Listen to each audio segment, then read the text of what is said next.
Hey, I'm Mike and I'm here and I'm going to talk to you about your stance and your body alignment. So we talked previously about your head alignment. We talked before about your dominant eye. Now we need to get down into the next level, which is how do we position our body that supports where our head needs to be.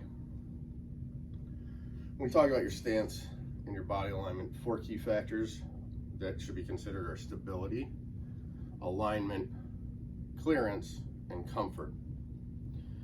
Stability, because we need to be in there for an extended period of time.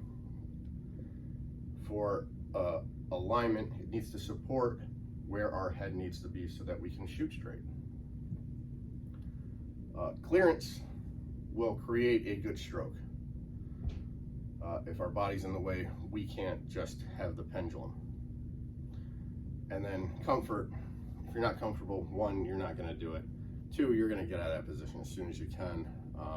You're also going to create some extra body movement because of how uncomfortable it is. So I've set my cue up, butt end first, right to the cue ball, which is on the foot spot, and it's going directly over this diamond. I've personally set up a laser level to create a red line on the floor. If you want to just drop another cue on the floor, piece of tape, whatever, to at least determine where your foot goes initially. I'm going to step into that line, and I'm either going to just come straight up to it, or my toes might just touch it, but I'm definitely not going to really cross over it.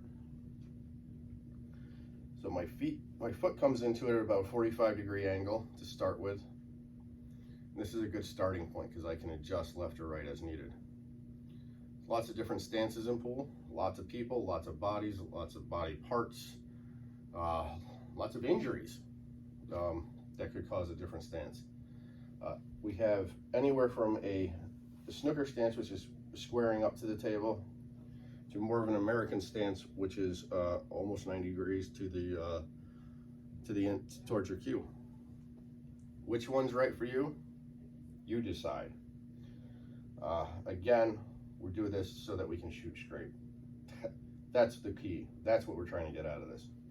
So I'm going to step on that line. I'm going to step into my cue without touching my cue, but I'm going to step around it to find out what's comfortable, to find out what's stable, to find out what gives my body the cue stick clearance around my body, and to give my head the support that it needs to create that alignment. Yeah. So I'm going to step on that line. I'm going to step in. If I've stepped in too far, my hand's way too close to that ball. Just step out and do it again. And you're going to get this. And again, I'm not touching the cue. I'm just trying to figure out, by eyeing up that cue ball, where does my foot need to be? How far am I stepping in? What's comfortable? You step too far, kind of create lack of stability, and you can create a sway. Your hands are, if you're too close, well, again, you're really only having 2 points of contact. This becomes 1 point of contact. Here's your second. Think about a tripod, 3 legs. We're gonna have 1, 2, and 3. So 3 points of contact. 3 points of contact creates stability. So I'm gonna put my right foot in. I'm gonna keep doing this until it feels right, dancing around that cue. Once it feels right, is my head right? Does that look straight? I haven't touched the cue. If that looks straight, now I'm gonna sit here for 10 seconds. I'm gonna make sure it feels comfortable now. I'm not starting to feel aches and pains anywhere, any more than normal. I'm gonna make sure I don't want to get out of this position too quickly. I don't need to, at least. Is my body in the way? No. I have good clearance, good comfort. This looks straight. I have good alignment. I'm stable. I have 3 points of contact.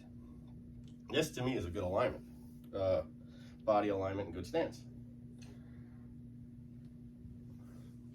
And just repeat that function until it feels right, it looks right. There's a couple different things that could happen. Some things to be aware of, to look for, to say, this is not the right stance, this is not the right body alignment. First being a chicken wing. So if, like I said, if I step up to that line, that's where I want to start. If I really step over that line, I create poor clearance. my body can, so your arm will start to just adjust to not hit that. But what that's doing is creating a curving effect around your body, called a chicken wing. A lot of muscles at work here. The less things moving, arm, muscles, etc., the less variations we have, less variables we have, and the less variables equals consistency. Variables are absolutely the enemy of consistency, and that's what we want. That's what we're shooting for, is consistency. So there's a possibility, it's a chicken wing effect. If I'm not comfortable, I'll be jumping out of that shot because I want to get out of it. That doesn't feel good. Why would I want to stay in that position? So steering, again, if I don't have proper clearance, I might steer. How do I know if that steer is mechanical? Because there's other reasons we could steer. So we're going to do a close-eyed shot. You can just drop down into that position. And in this case, I'm going to drop down in a bad position. Something that creates a steer. So one, got a little chicken wing going on. I'm going to close my eyes and I'm going to stroke. Just looking at my stick, I'm probably about 20 degrees off of where I want it to be. So your eyes closed, you will determine that that is a mechanical problem that needs addressing.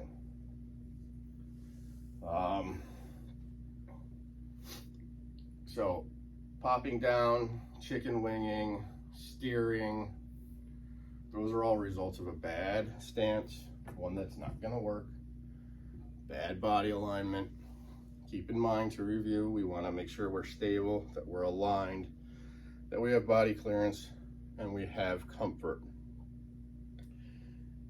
If you can tick all those boxes, I think you found a stance that works for you. And that's a key. Look at what other people do as a reference, but it needs to be something that works for you. Thank you.